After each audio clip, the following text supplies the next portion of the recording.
ఇప్పుడు తెలుగులో మనం మాట్లాడుకుందాం. నరేంద్ర మోడీ గారు బోర్డులు ఏవైతే ఉన్నాయో అవి మనకు సంబంధం లేదు. అది తెలుగుదేశం పార్టీ చేసిన పని. మన ప్రైమ్ మినిస్టర్ మనం గౌరవించాలి. ఆయన మీద మనకు స్పెషల్ కేటగిరీ స్టేటస్ అని ఒక పర్టికులర్ కాంటెక్స్ట్ మీద మన కోపం ఉండుండొచ్చు, నేను కాదని నేను అన్నాను. కానీ దాన్ని పట్టుకుని ఒక ప్రైమ్ మినిస్టర్ మన రాష్ట్రానికి వస్తే గో బ్యాక్ అంటాం ఎంతవరకు కరెక్ట్? అది మనకి ఇండివిజువల్స్కి మనకు సంబంధం ఏంటి? ఇప్పుడు ఓట్లు ఇది ఒక ఎగ్జాంపుల్ చెప్తానండి మీకు. ఇంట్లో ఇది వరకు చిన్నప్పుడు మేము టీవీ చూడాలనుకున్నాం, నేను మా చెల్లి కలిసి ఏం చేసేవాళ్ళం అంటే ఇద్దరికే చూడాలని ఉంది, కానీ ఎవరు పెడితే ఆన్లైన్ తిడతారు, రెండు వాళ్ళు సైలెంట్ కూర్చోవడం ఇష్టం లేక ఏం చేసేవాళ్ళం అంటే నువ్వు టీవీ స్విచ్ ఆన్ చేయి, నేనేమో టీవీ ఆన్ చేస్తాను అనుకునేవాళ్ళం. ఇద్దరం కొమ్మక్క అయ్యేవాళ్ళం అనమాట. ఇదే పని వాళ్ళు ఇద్దరు చేస్తున్నారు. ఇప్పుడు వైసీపీ టీడీపీ కలిసే చేస్తున్నారు ఖచ్చితంగా. వీళ్ళిద్దరూ కలిసి మన ఓట్లను తీసేస్తున్నారు. ప్రతి పూట హర్ एक दिन हर मिनट हम हमारा वोट को देखना पड़ेगा तो कैसे है? How can we just check every day? It is like checking the diaper of a baby. ఎవరో ఇందాక చెప్పారండి, ఒక తల్లి చంటిపెట్టి డైపర్ని అంత మాట వెతుకుతూ చూసారా, అలాంటి ఒక పరిస్థితి వచ్చేస్తుంది మనకి. ఏమో ఈ పూట ఉంటుందో తెలదు, రేపు ఉంటుందో తెలదు, ఎల్లుండి ఉంటుందో తెలదు, ప్రతిరోజు ఓటుని చెక్ చేస్తుంది. ఇదేంటిది? ఇప్పుడు ఆధార్ కార్డు అనేది ఒకటి ఉంది, అందులో మన వయసు ఎంత, మనం ఎంత, ఇదంతా తెలుస్తుంది. 18 ఏళ్ళు వచ్చిన తర్వాత ఆటోమేటిక్గా ఓటేసి హక్కు ఇచ్చేయాలి కదా. ఆధార్ కార్డు ప్రకారం వెళ్ళి మనం ఒకటి ఓటేసేస్తే అయిపోవాలి. కానీ మళ్ళీ ఓటర్ ఐడి ఒకటి, అందులో పేర్లు వంక, ఆ వంక, ఈ వంక, అది ఇది. ఎలక్షన్ కమిషన్ ఏం చేస్తున్నారు? వాళ్ళని ఏమన్నా అంటే మళ్ళీ తప్పు అంటే మనల్ని ఒప్పుకోరు. మనం ఎవరిని ఏమనకూడదు, వాళ్ళు మాత్రం మనల్ని ఏమన్నా చేయొచ్చు, మన ఓట్లు ఏమన్నా చేసేచ్చాడు. 30 లక్షల ఓట్లు మాయమైపోయినాయి. 30 lakh damn votes, all these votes are gone.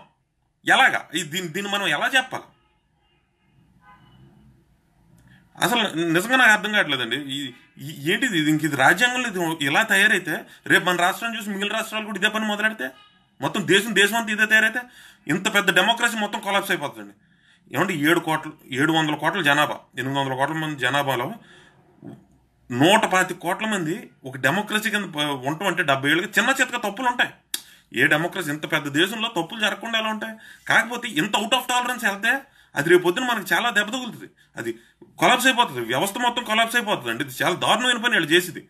Right are wrong ఏదోటి నువ్వు పోరాడు, నువ్వు తెలివితేటలు ఉపయోగించి ఇంకోటి చేయగానే దుర్మార్గాలు చేస్తాలా, నువ్వు క్రైమ్ చేస్తాలా. ఇది క్రైమ్, ఇది literally this is a crime. Mistakes can happen. There should be a tolerance for that. You can play in the rules, bend the rules, but don't break the rules. ఇది పద్ధతి కాదు. ఇది ఇలా చేయడం అనేది అది తప్పు. ఈ రెండు పార్టీలు ఉండటానికి మాత్రం వీళ్ళిద్దరూ కలిపే చేస్తున్నారు, అందులో అనుమానం అయితే లేదు. పక్కా వీళ్ళిద్దరూ కలిపే చేస్తున్నారు. దయచేసి జనాలు అయినా కూడా మనకు తప్పదు కదా, తప్పదు కాబట్టి దయచేసి ఓట్లు చెక్ చేసుకోండి, ఎప్పటికప్పుడు చెక్ చేసుకోండి. అదేదో ఇందాక ఒక లింక్ ఒకటి చూసాను, అది ఇందులో పెడతాను.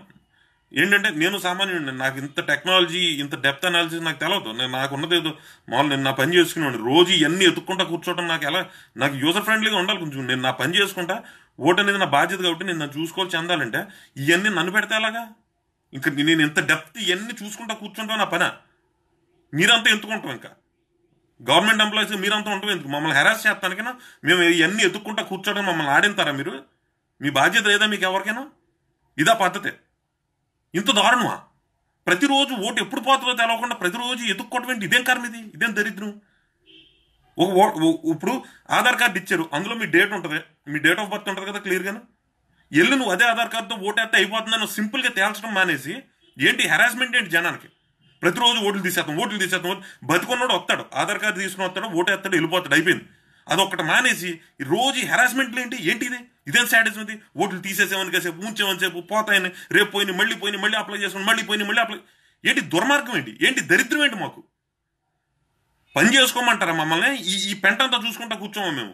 ఇదేం పద్ధతి? ఇంకెందుకు మీకు అంత జీతాలు ఇచ్చి అక్కడ ఎందుకు కూర్చోబెడతాం మిమ్మల్ని? మేము అడుగుతాం, మా డబ్బులు అయ్యి మేము కట్టి ట్యాక్సుల నుంచే మీరు బతుకుతున్నారు, మా సేవకులు మీరు. అండ్ ఐ డిమాండ్ యూ, నాకు ఇది క్లియర్గా చేస్తారా? ఎలక్షన్ కమిషన్ ఏం చేస్తుంది? ఇది ఏం పద్ధతి? ఇది మిమ్మల్ని అడుగుతాం, మేము ఖచ్చితంగా అడుగుతాం. We legitimately have the right to ask you. అది దీని గురించి ఏం చేయాలో కూడా నాకు తెలవట్లేదండి. ఇది ఖచ్చితంగా మనం ఇది ప్రాసెస్ ప్రకారం దీన్ని గట్టిగా పట్టుకోకపోతే ఏంటిది 30 లక్షల ఓట్లు ఎగిరిపోతామా? ఎలకొలంగా ఉందా? 30 లక్షల అలా ఆలోచన. ఏమంటే లాస్ట్ టైం ఎలక్షన్లో తేడా వచ్చిందంతండి, గట్టిగా 5.5 లక్షల ఓట్లు గవర్నమెంట్లో గల్లంత అయిపోయినాయి కదా. ఇప్పుడు ఇదే పద్ధతి మొదలై ఇలా ఓట్లు 30 లక్షల ఓట్లు 40 లక్షల ఓట్లు తీసేస్తా కూర్చుంటే ఏంటి పద్ధతి? ఏంటి ఇంత హెరాస్మెంటా? మనుషులు కొట్టేస్తారా మీరు? వేరే వాళ్ళు తెప్పించి తీసుకొచ్చి కొట్టేస్తారా? ఇదేం దుర్మార్గం ఇది? ఇంత దారుణమైన దేశంలో బతకాల పారిపోవాలండి? మమ్మల్ని బతకమంటారా, పారిపోమంటారా దేశం నుంచి? ఈ పద్ధతి ఏంటి, లోకం ఏంటి?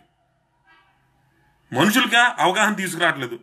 ఎలక్షన్ కమిషన్ అసలు ఇప్పుడు తలకాయలు గుడ్లు కడుతున్నారు కదండి ఎలక్షన్ ముందు. ఎలక్షన్ కోడ్ అని చెప్పి పోస్టర్లు చింపేయాలి, తలకాయలు గుడ్లు కట్టాలి, ఇవన్నీ చేయాలి. అసలు ఆడు ఓటు ఎందుకు వేయాలి? అడిగి ఎవరన్నా చెప్తున్నారా? ఓటు ఎందుకు వేయాలో చెప్పండి ఎవరికైనా. ఓటర్ ఐడి ఇచ్చి ముందు, ఇప్పుడు డ్రైవింగ్ లైసెన్స్ ఇచ్చి ముందు డ్రైవింగ్ వచ్చేలేదు చెక్ చేస్తారు కదా, ఓటర్ ఐడి ఇచ్చి ముందు ఎంతమందికి అడి ఓటు ఎందుకు వేయాలో తెలుసు? అది ఉండదు.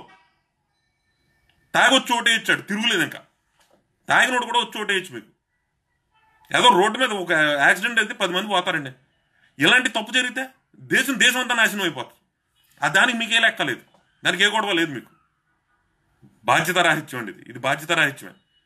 సున్నితత్వం లేదంటారు చూస్తారు, అది ఇది.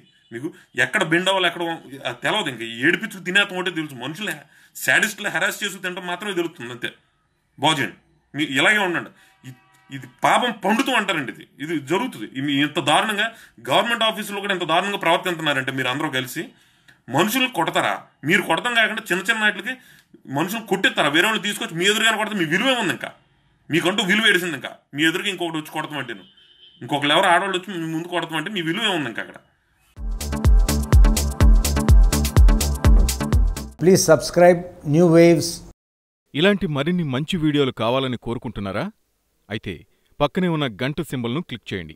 అలాగే సబ్స్క్రైబ్ చేయండి.